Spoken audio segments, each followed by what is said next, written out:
மதன் தமிழுக்கு வரவேற்கிறோம். இன்றைய தலைப்பு பிக் பாஸ் 7 நாள் என்பது. இந்த முடக்கம் பணி மூலம் பெற்றோரின் 2வது நாட்கள். அவர்கள் தங்கள் குழந்தைகளை பொதுவில் விட்டுவிடக்கூடாது. குறைகளை பகிரங்கமாக வெளிப்படுத்தக்கூடாது. இது குழந்தைகளின் மனதை பாதிக்கும். குறைகளை தனித்தனியாகவும் அதுவும் இனிமையான முறையில் வெளிப்படுத்த வேண்டும். நிச்சன் மற்றும் அவரது தந்தையின் உறவு இந்த அத்தியாயத்தில் கவனிக்கத்தக்கது.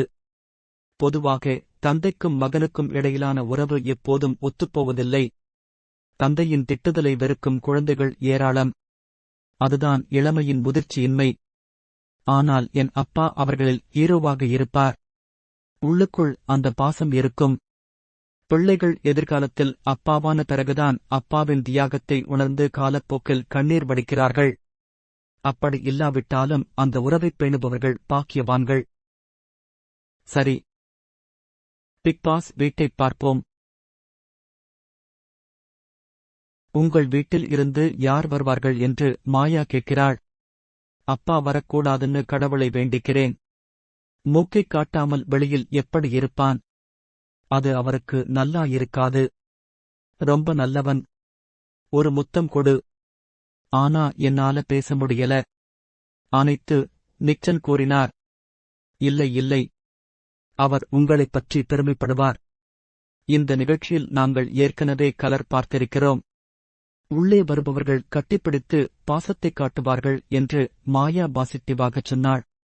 நிச்சனும் மாயாவும் சொன்னது பின்னர் நடந்தது. பிக் பாஸ் ஃப்ரீஸ் அறிவிக்கிறார். ஒரு இதயபூர்வமான பாடல் இசைக்கப்பட்டது. அனைவரின் முகமும் மிகவும் ஆர்வமாக உள்ளது. தினேஷின் பெற்றோர் வந்தனர். சிறிது நேரம் உள்ளே வந்து அமர்ந்த மகனின் கோபத்தை தினேஷின் அப்பா மெதுவாக கண்டித்தார். வார்த்தைகள் வித்தியாசமாக வரும். அதை மட்டும் குறைத்துவிடுங்கள். அதெல்லாம் நான் பெயர் சொல்ல விரும்பவில்லை என்று விஷ்ணுவையும் நிச்சனையும் பார்த்து சிரிக்க, மற்றவர்கள் புரிவது போல் கோரசாக சிரித்தனர்.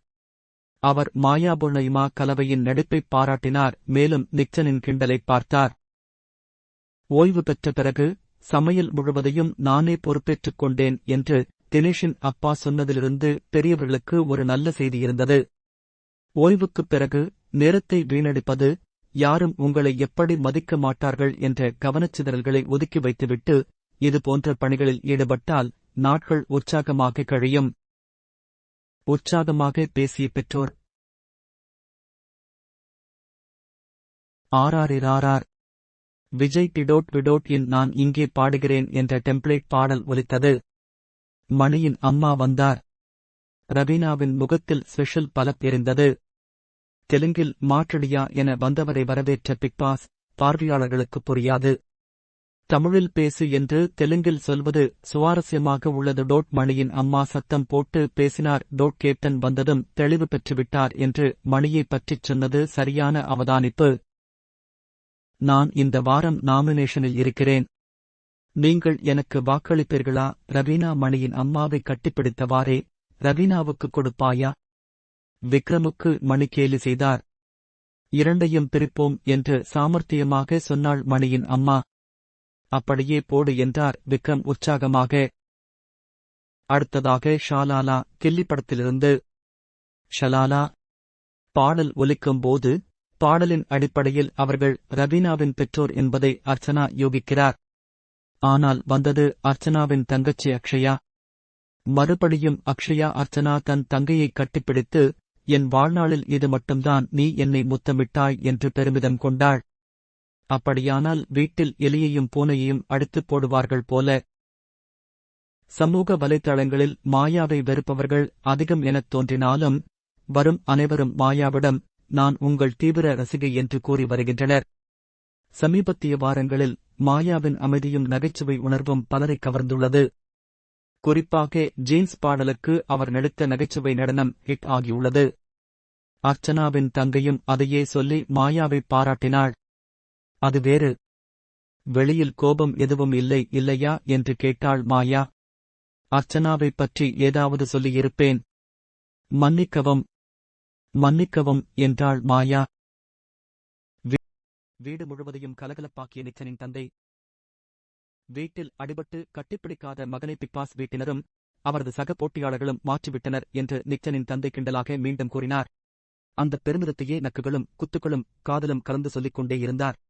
அர்ச்சனாவுக்கு நன்றி தெரிவித்த வேலாயுதம், நீதாம்மா அவனுக்கு தவமிருக்க வாய்ப்பளித்தாள் என்பது ஆழமான அர்த்தம் கொண்டது. அந்த சம்பவத்தால்தான் நிக்சனின் உச்சகட்ட கோபம் வெளியே வந்து, மனம் வருந்தி வீட்டில் கமல் முன் மன்னிப்பு கேட்கும் அளவிற்கு சென்று, இனிமேல் இது போன்ற வார்த்தைகளை பயன்படுத்த மாட்டேன் என்று உறுதியளித்தார். நிக்சனின் தந்தை இதை கெட்டதை விட நல்லது என்று பார்க்கிறார். நிக்சன் என் சகோதரர்கள் என்று அர்ச்சனா ஆதரித்து பேசியது நல்ல விஷயம். அவர் 70% நல்லவர்.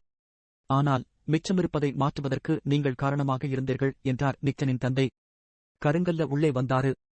விசித்ரா மேடம், நீங்கதான் அவரை ஆப்டிமைஸ் பண்ணிருக்கீங்க. அவர் பிக் பாஸ் போட்டியில கலந்துக்கிறது அவருக்கு தீனிபிட்டோதான்.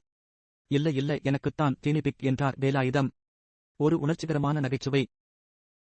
அப்போது சுயநினைவு அவரது வார்த்தைகளில் வருத்தத்தையும் தெரிவித்தது. அவனோட முரட்டுத்தனத்துக்கு நானும் காரணமா இருக்கலாம். நானும் பேசிட்டிருக்கேன். அவரால்தான் வள்ளலார் எல்லாம் படிக்க ஆரம்பிச்சேன். சாயந்திரம் 7 மணிக்குத்தான் எழுவார். ரொம்ப கஷ்டப்பட்டோம். மாறாது. இங்குள்ள அனைவரும் அவரைச் செய்ய வைத்தனர்.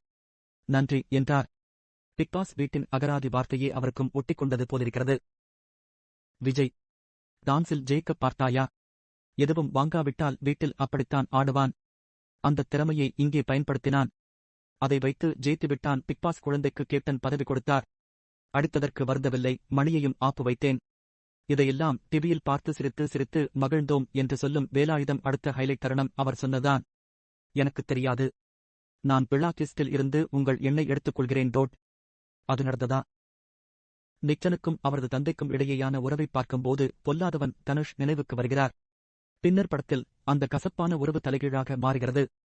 இதோ நாய் குரைக்கிறது, எழுந்திருக்கிறது. வீட்டில் நாயைப் போல் குரைத்தாலும் எழுந்திருக்க மாட்டான் என்றான் ரம்மியமாக. மணியின் அம்மா உட்பட அனைவரும் வெடித்துச் சிரித்தனர். விஷ்ணுவின் சகோதரிகள் மற்றும் பூர்ணிமா. மீண்டும் ஒரு பாடல். புதிய விருந்தினர்கள். இந்த முறை விஷ்ணுவின் தங்கைகள்தான் வந்தனர். ஏய், எப்படி இருக்கே என்று விஷ்ணுவிடம் கேட்டான். அவர்களை அதிகம் சென்டிமெண்ட் இல்லாமல் இயல்பாக எதிர்கொண்டான். இந்த நேரத்தில் நடந்த ஒரு சுவாரஸ்யமான தருணத்தை பலர் ரசித்திருப்பார்கள். ஆம், விஷ்ணுவின் தங்கைகள் வந்துவிட்டார்கள் என்று கேட்டதும் பூர்ணிமாவின் முகம் திகைப்பும் ஆர்வமும் கலந்திருந்தது. அது தன்னையே பார்க்க அற்புதமான தருணம். கண்ணாடி, மேக்கப்பை சரிசெய்து அவர்களை பார்ப்பதற்கு முன் புறப்படுங்கள். அப்படியா ஜெஸ்ஸி? விஷ்ணுவின் சகோதரி பூர்ணிமாவிடம் உனக்கு உன்னை நன்றாகத் தெரியும் என்று வற்புறுத்துவது சுவாரஸ்யமானது. அங்கே ஒருவித சதுரங்க ஆட்டம் நடந்து கொண்டிருந்தது. பிறகு தனிமையில் பேசிய சகோதரிகள், நீங்க மட்டும்தான் எல்லா வாரமும் வீட்டுக்குப் போகணும்னு சொன்னீங்க, கேப்டன்சி வாரத்துல சொன்னீங்க என்றார்கள். பூர்ணிமாவை பார், இன்று நீ புடவை கட்டிக்கொண்டு இருக்கிறாய் என்றாள் மாயா. பூர்ணிமா வெட்கத்துடன் மாயாவை பிடித்துத் தள்ளினாள்.